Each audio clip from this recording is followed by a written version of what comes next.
অনিয়ম ও দুর্নীতির অভিযোগে বাংলাদেশ ইলেকট্রিক্যাল অ্যাসোসিয়েশনের কমিটি বিলুপ্ত করেছে বাণিজ্য মন্ত্রণালয়।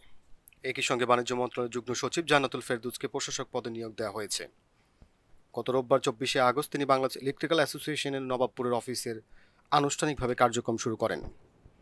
বাণিজ্য মন্ত্রণালয়ের নির্দেশনা অনুযায়ী তিনি আগামী 3 মাসের মধ্যে পরিচালনা পরিষদের নির্বাচন সম্পূর্ণ এবং এর দৈনন্দিন কার্যক্রম পরিচালনা করবেন। বাংলাদেশ ইলেকট্রিক্যাল অ্যাসোসিয়েশনের নেতৃবৃন্দের দাবি ফ্যাসিবাদ মুক্ত একটি সুষ্ঠু ও নিরপেক্ষ নির্বাচন। আমি বাংলাদেশ ইলেকট্রিক্যাল অ্যাসোসিয়েশনের একজন সাধারণ সদস্য। এই অ্যাসোসিয়েশনে বিগত দিনে যে নির্বাচনগুলো হয়েছিল, আমাদের সকল নির্বাচনগুলো ছিল রাজনৈতিক প্রভাব মুক্ত। বরাবরের মতোই বিভিন্ন অ্যাসোসিয়েশন আওয়ামী লীগ এবং আওয়ামী লীগের দোসররা দখল করেছে বা দখল করার জন্য যত প্রক্রিয়া আছে, অনির্বাচিত কমিটিও নিয়োগ করা হয়েছে বিভিন্ন অ্যাসোসিয়েশনে। কিন্তু বাংলাদেশ ইলেকট্রিক্যাল অ্যাসোসিয়েশন নির্বাচনের মাধ্যমে সদস্যদের স্বতঃস্ফূর্ত অংশগ্রহণের মাধ্যমেই এই অ্যাসোসিয়েশনটি বরাবর দীর্ঘ বছরের পর বছর, আপনারা জানেন, বাংলাদেশের সর্বপ্রথম অ্যাসোসিয়েশন বাংলাদেশ ইলেকট্রিক্যাল অ্যাসোসিয়েশন। এই অ্যাসোসিয়েশন চলছে। হঠাৎ করে একটি পক্ষ অ্যাসোসিয়েশনের যে কমিটি আছে, কমিটির বিরুদ্ধে মামলা করে, যে মামলার সুবাদে মহামান্য কোর্ট প্রশাসক নিয়োগ করে। প্রশাসক নিয়োগ করেছে, আমরা প্রশাসক আসছে, আমরা অ্যাপ্রিসিয়েট করি প্রশাসককে। তিনি তার দায়িত্ব পালন করবে, একটি অবাধ ও নিরপেক্ষ নির্বাচন করার জন্য যে যে প্রক্রিয়া উনি গ্রহণ করবেন আমরা সাধুবাদ জানাবো বাংলাদেশ ইলেকট্রিক্যাল অ্যাসোসিয়েশনের সদস্য হিসেবে। কিন্তু আমরা লক্ষ্য করছি গত কয়দিন যাবৎ শেখ জাভেদ গং, যার নামে আপনারা জানেন মিডিয়াতে অসংখ্যবার তার নামে আওয়ামী লীগের আমলে নিউজ হয়েছে, শহীদ বুদ্ধিজীবীর সম্পত্তি আত্মসাৎ, চাঁদাবাজি, লুণ্ঠনকারী, এবং এই নবাবপুর রোডে ব্যবসায়ীদেরকে আতঙ্কিত করে 15ই আগস্ট দোকান বন্ধ রাখতে বাধ্য করেছিল, এবং সেই নবাবপুর রোডে স্টেজ বানিয়ে গরু জবাই করে বিশাল আয়োজনে শেখ মুজিবুর রহমানের জন্মদিন পালন করেছে। এবং আওয়ামী লীগের বিভিন্ন নেতাদের সাথে তার সখ্যতা, বিভিন্ন নেতাদের সাথে তার বিভিন্ন কার্যক্রমে তার অংশগ্রহণ আমরা সকলে দেখেছি ফেসবুকের মাধ্যমে এবং বিভিন্ন মাধ্যমে। আমরা তাকে সবসময় আমরা আওয়ামী লীগের কার্যক্রমে পেয়েছি।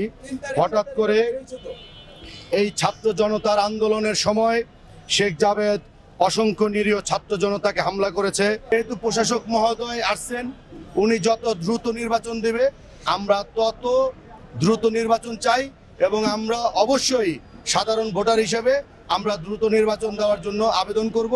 সাধারণ সদস্যরা মনে করেন এবার সুষ্ঠু নির্বাচন হবে। প্রশাসনের সদস্য আজকে 2-4 বছর ধরে কোনো ইলেকশনই হয় না, এর থেকে আমরা ভোট দিতে পারতেছি না, এটি তো আমরা বঞ্চিত। তো আমরা চাই সুস্থ ইলেকশন হোক খুব দ্রুত, এটা আমরা চাই, সবাই চাই, আমরা যারা সদস্য আছি। আজকে একটা বাস্তবায়ন হলো।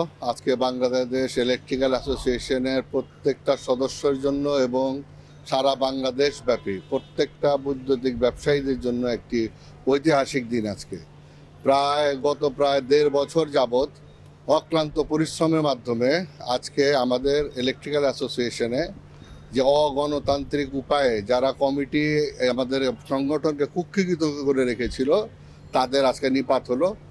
বাণিজ্য সংগঠন মহাপরিচালকের মাধ্যমে আজকে আমাদের ইলেকট্রিক্যাল অ্যাসোসিয়েশনে প্রশাসক নিয়োগ হয়ে গেছে। প্রশাসক উনার নাম হলো মিসেস জান্নাতুল ফেরদৌস।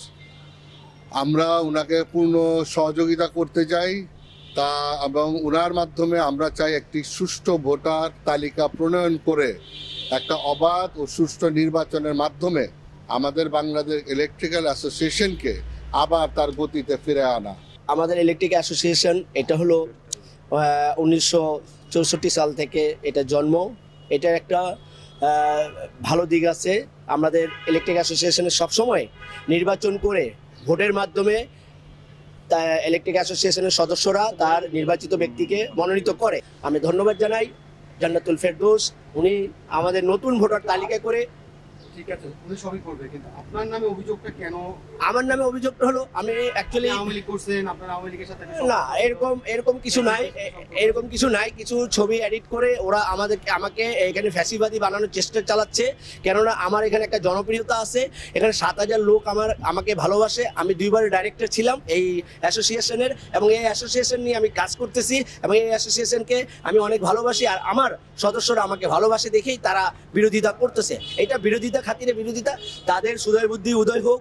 আমি মনে করি তারা ভালো দিকটাকে বেছে নিবে এবং আইন শৃঙ্খলা মানবে, আইনকে শ্রদ্ধা করে তারা এখানে যা করার করবে। আমরা চাই সবাই মিলেমিশে এখানে একটা সুষ্ঠু নির্বাচন করে, হ্যাঁ, যাতে সবাই এখানে ভোট প্রয়োগ করতে পারে। ইলেকটেড অ্যাসোসিয়েশন সদস্যরা এই আশাবাদ ব্যক্ত করে আমার বক্তব্য শেষ করলাম। আল্লাহ হাফেজ। এ ব্যাপারে জান্নাতুল ফেরদৌস বলেন, যেহেতু ৭,০০০ সদস্যের বৃহত্তর একটি সংগঠন বাংলাদেশ ইলেকট্রিক্যাল অ্যাসোসিয়েশন, এখানে অনেক ধরনের ত্রুটি বিচ্যুতি থাকতে পারে। মূলত আপনারা জানেন যে প্রশাসক নিয়োগটা হচ্ছে যে সুষ্ঠু একটা নির্বাচন অনুষ্ঠানের জন্য, এবং যখন সাধারণত বাণিজ্য সংগঠনগুলোর বিবাদমান পরিস্থিতি তৈরি হয় তখন প্রশাসক নিয়োগ হয়, এবং একটা প্রশাসকের নিয়োগের উদ্দেশ্যই হচ্ছে যে আপনার নির্বাচন অনুষ্ঠান করার জন্য। তো আমার নিয়োগটি মূলত সেই কারণে হয়েছে যে একটি সুষ্ঠু নির্বাচন যাতে 120 দিনের মধ্যে করার জন্য, এবং সেই নির্দেশনা দিয়ে আমার এই অ্যাপয়েন্টমেন্টটা হয়েছে গত 20 তারিখে। এই অর্গানাইজেশনের একটা অফিস মেমোরেন্ডাম আছে, এবং এখানে যারা সদস্যভুক্ত হতে পারবেন তার একটা ক্রাইটেরিয়া আছে। এই ক্রাইটেরিয়া যারা ফুলফিল করতে পারবেন তারাই সদস্য হবেন, এবং আমরা নির্বাচন কমিশন যেটা হবে গঠন হলেই আমরা এখানে ক্রাইটেরিয়া বলে দিব কারা এটার মেম্বার হতে পারবেন, এবং চাঁদা দেওয়ার সাপেক্ষে আমরা একটা ভোটার লিস্ট তৈরি করব, এবং ভোটার লিস্ট হলে সেই অনুসারে তারা ভোট দিবেন। এবং জি, এটা নতুন করে ভোটার লিস্ট করব। এটা সবসময় আমরা করি যখন আমরা নতুন প্রশাসক নিয়োগ হয় এবং নির্বাচন বোর্ড অনুমোদন হয়, সেই বোর্ড নতুন করে ভোটার লিস্ট করবে এবং সেই অনুসারে নির্বাচন অনুষ্ঠিত হবে।